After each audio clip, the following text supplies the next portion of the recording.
지난 주일 정기공동회의를 대신해서 당회와 목회운영위원회 연석회의를 가졌습니다. 작년을 결산하고 올해를 계획하는 시간이었습니다. 한 해를 함께 되돌아보니 코로나 상황 속에서도 교회를 위한 소중한 손길과 정성이 많이 있었음을 발견합니다. 어려움 속에서도 우리 신앙 공동체를 위해서 힘써주신 모든 교우 여러분들께 진심으로 감사드립니다. 올해를 계획하면서 기억할 일 가운데 하나는 안병무 선생의 신앙 유산을 새롭게 잇는 일입니다. 단체 중에 심원 안병무 선생 기념사업회라는 곳이 있습니다. 제자들을 중심으로 또 우리 교회 당회원들도 계신데요. 한 20여 분이 위원으로 활동 중입니다. 이 단체에서 금년 안 선생님의 탄생 100주년을 맞아서 뭘 할까 고민하다가 기념학술대회를 열 계획을 세웠습니다. 그래서 2022년인 올해에는 국내 학술대회를 하고 내년 23년에는 우리 교회 건축 후에 3층에 위치하게 될 안병무 도서관의 개관식을 함께 하면서 국제학술대회를 열자는 의견이 모였습니다. 이 계획을 구체화해가는 가운데에서 좀 판이 커졌습니다. 올해 국내 대회를 민중신학만이 아니라 여러 분야의 진보적인 신학단체가 함께하고 안병무의 정신으로 새롭게 한국교회를 갱신하는 신학을 펼치는 기회를 만들어가자는 의견이 모아진 것입니다. 그래서 준비위원회를 구성하고 계획을 구체화해 나가는 과정인데요. 지금도 국내 각 분야에서 활동하는 17개의 단체가 힘을 보태겠다고 지금 모인 상황입니다. 민중신학을 비롯해서 여성신학, 통일신학, 생태신학, 퀴어신학, 노동신학, 과학신학, 종교철학, 종교다원주의, 사회적 영성, 기독교 사회운동 그룹까지 함께 안병무의 신학적 유산을 계승한 오늘의 목소리를 만들기로 힘을 모으고 있는 것입니다. 이 일을 진행하면서 제 마음속에 드는 생각은 이런 것입니다. 안병무의 정신이란 도대체 뭘까? 저는 그것을 예수의 말씀으로 공동체를 세워가는 실험이라고 말하고 싶습니다. 안 선생님은 교회를 사랑했지만 교회주의자는 아니었죠. 신앙 공동체를 세우는 데 열심이셨지만 종교의 벽을 넘는 사상을 늘 펼쳐갔습니다.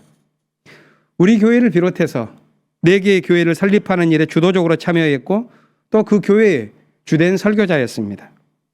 그를 기억하는 사람은 그가 얼마나 예수의 말씀을 진지하게 추구했는지 또 거기서 발견된 진리에 얼마나 철저했는지를 압니다. 그래서 그를 기억하면서 뽑아낸 두 단어가 말씀과 진리, 오늘 하늘뜻 표기의 제목입니다. 말씀, 진리.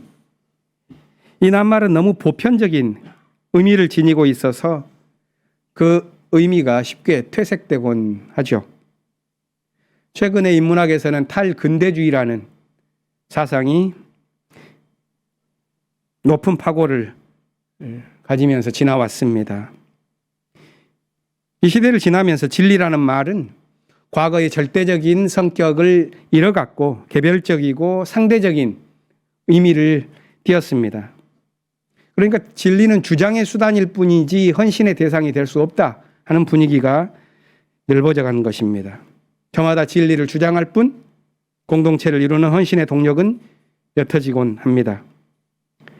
사회적 책임성을 강조하는 진보신학도 사람의 영혼을 불러일으켜 세우는 힘을 잃어가는 것은 아닌가. 사회적 영성을 강조하는 진보적인 교회도 종교 본연의 멋과 맛을 우려내기보다는 정치적 커뮤니케이션에 집착해서 오합지졸이 되고 있는 것은 아닌가 하는 자괴감이 들곤 합니다. 위기의식이 넓게 퍼졌기 때문인지 이번에 안병무의 이름으로 호출을 받은 많은 신학그룹이 호응합니다. 안병무 자신은 깊은 정치와 넓은 정치와 깊은 종교를 함께 살아갔죠. 대학 교수로서의 자의식이 참 강한 분이셨는데 정치적인 이유로 2번 강제 해직을 당해서 9년간 강단에 서지 못했습니다. 물론 그 시기에 그는 한국의 민중론을 넓게 확장해 가면서 민중신학을 펼쳐갔습니다. 그의 사상에는 종교와 정치가 깊은 차원에서 연결되어 있습니다. 말씀을 붙들기 위한 종교적인 분투, 진리를 펼치기 위한 정치적인 책임, 이것이 균형을 이룬 것입니다. 흔히 정교는 분리되어야 한다. 정치와 종교는 분리되어야 한다라고 말합니다. 억압적인 종교의 폐해를 극복하기 위한 근대 국가의 정책이 여전히 남아있기 때문에 그렇다고 봅니다. 하지만 모든 삶이 연결되어 있듯이 정치와 종교는 결코 분리될 수 없지요. 물론 그렇다고 서로 같은 것도 아닙니다. 이를테면은 정치가 외적으로 펼치는 운동을 총칭한다면 종교는 내면적으로 들어가는 성찰의 운동을 의미한다고 할 수가 있습니다.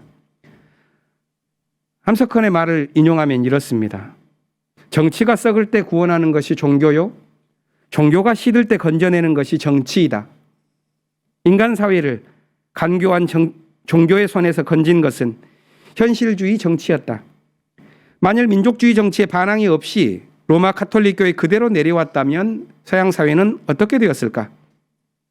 또 반대로 허다한 폭군의 발밑에서 인간을 건져낸 것은 종교다. 잔인무도한 그들의 가슴과 눌리는 죄송합니다.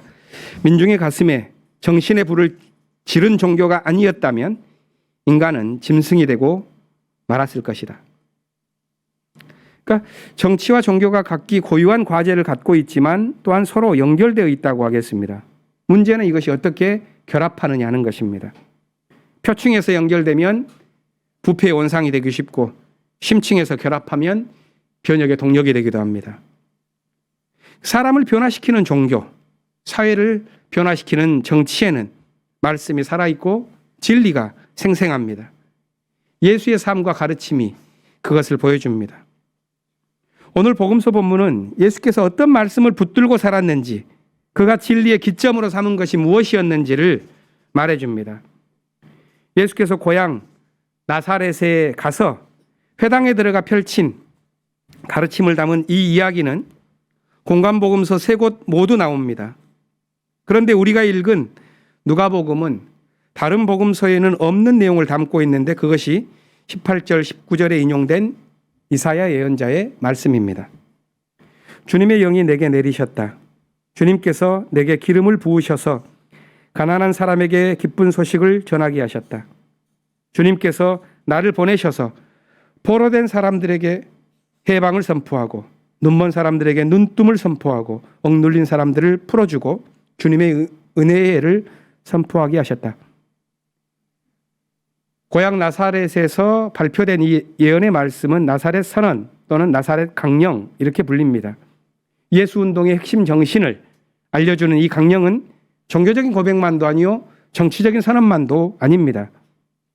삶에서 종교와 정치가 어떻게 함께 가야 하는지를 알려줍니다. 이 선언은 본래 고통의 시대를 살아가던 공동체에게 주어진 것이었습니다. 예수께서 인용한 이 말씀은 바벨론 포로기를 마치고 돌아온 귀환 공동체에서 활동한 제3 이사야의 예언입니다.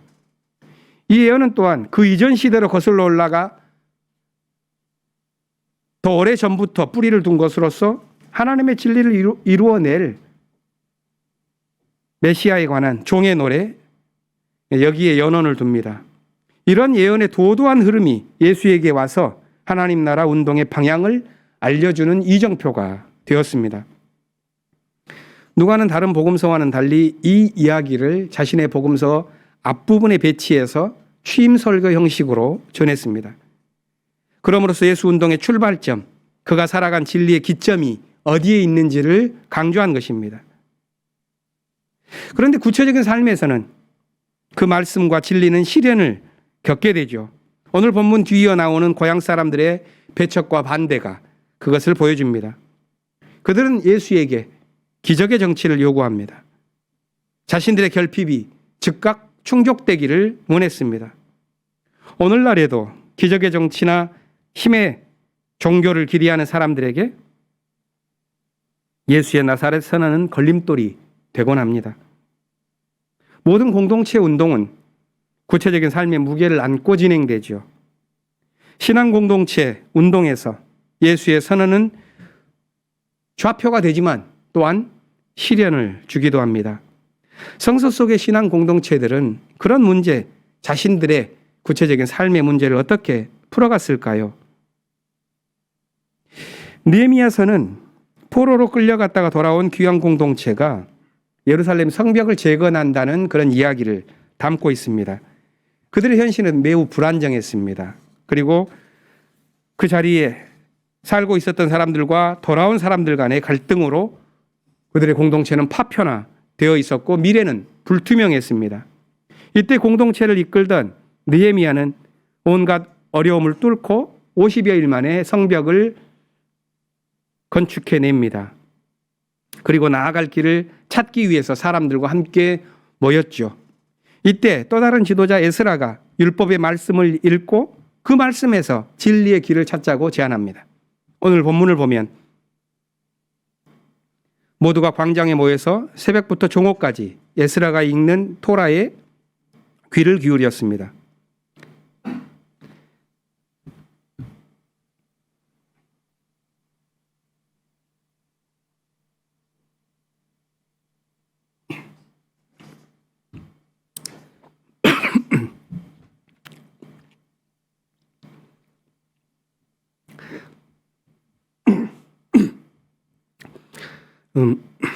그들은 하나님의 말씀에 아멘으로 응답했고 그 말씀으로 감동해서 울었습니다.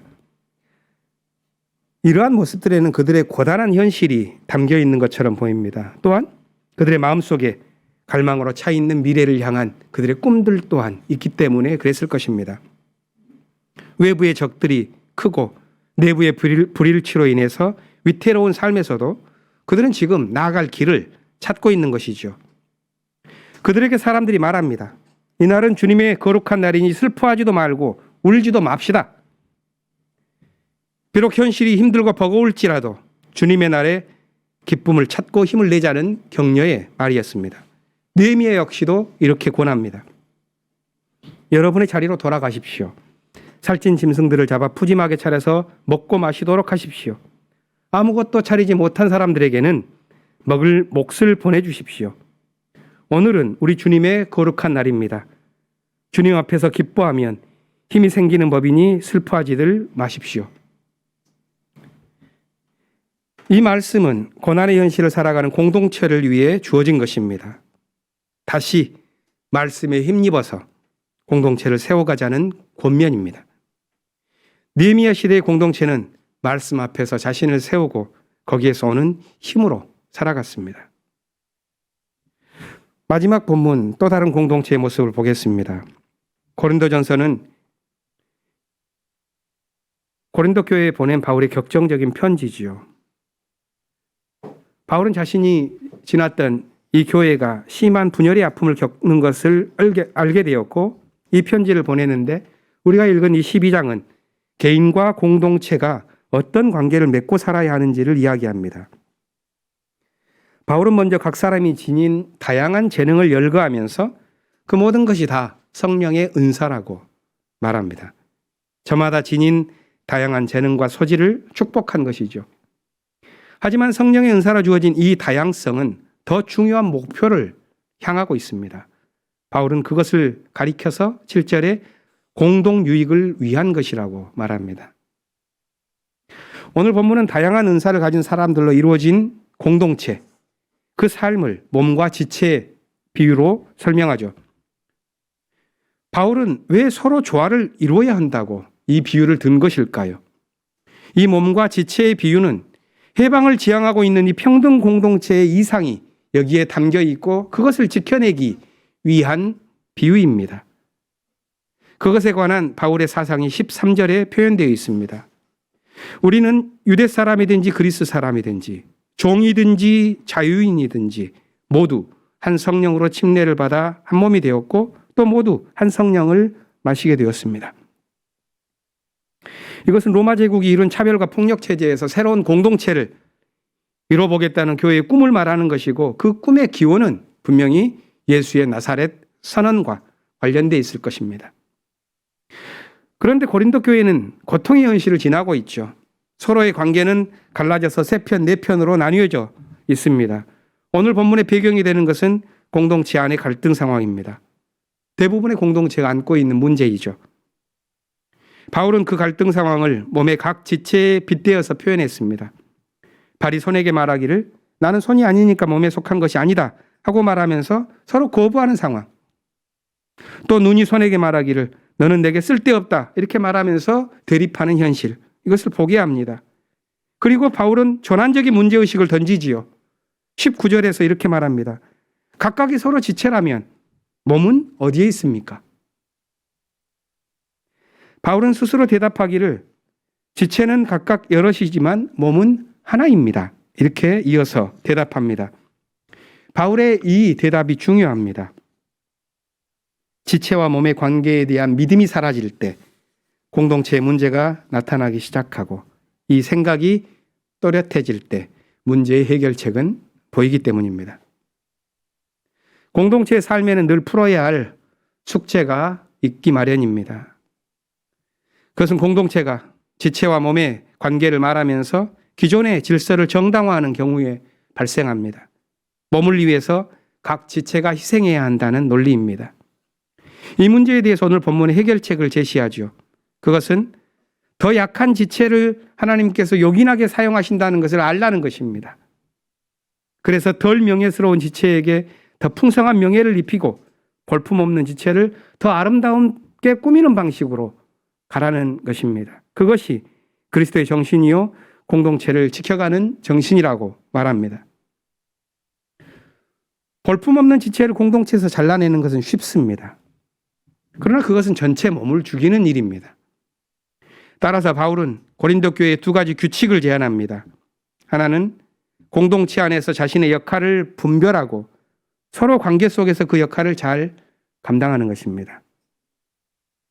그것보다 더 중요한 뒤에 나오는 다른 하나는 자기 은사에 머물지 말고 더욱 큰 은사를 열심히 구하는 것입니다. 이 일은 말씀과 진리 안에서 자라나는 것을 의미합니다. 우리는 더욱 큰 은사를 구하면서 자라나야지 됩니다.